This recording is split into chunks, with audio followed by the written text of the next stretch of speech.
We disagree, because adding just the word primary in the primary in the bit, I'm trying to think of the word, primary in the business of doing that, I mean, that doesn't add any more clarity. There's still an entity that provides electricity to other persons. Or entities. Or entities, so right. You're providing electricity back to the supplier through the net metering. And you're doing it, quite frankly, at retail. That's the, and that's where we differ on our interpretations. But the fact that that is a reasonable interpretation is what scares me.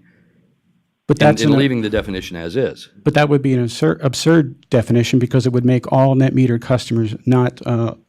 They would all fall under utility, and that is clearly not the intent. Bingo, that's the concern. No, but they're not supplying it directly to other persons or entities. They are the excess generation is simply incidental to being net metered as a customer generator.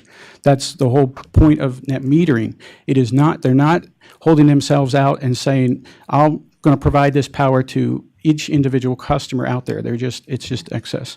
So I understand that is what not you're the thinking, intent. but to me, that's not what it says, and that's my biggest concern. Isn't this whole discussion kind of a vignette for a lack of clarity?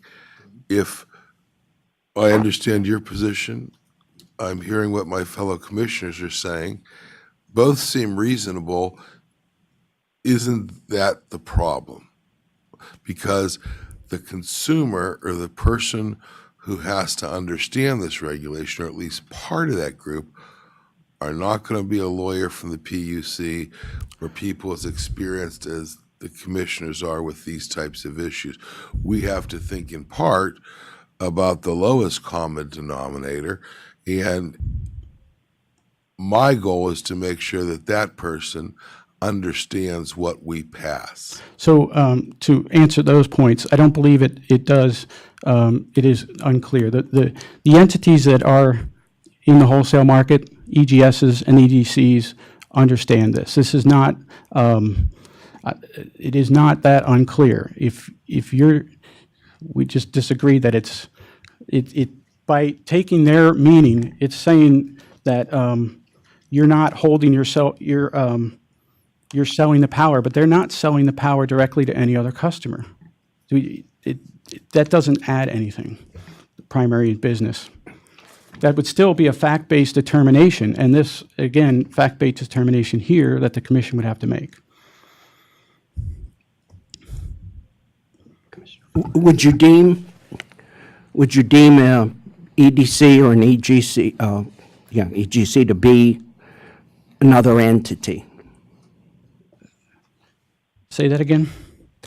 Would you deem a generation supplier or a distribution company to be another entity?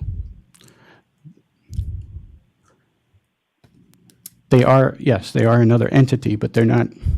And the definition says you are giving it to another person or entity. But not as a wholesale or a retail supplier. Is it done at retail value?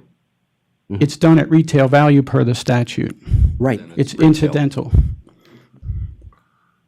They're selling electricity. No matter how we want to word it, that's what they're doing.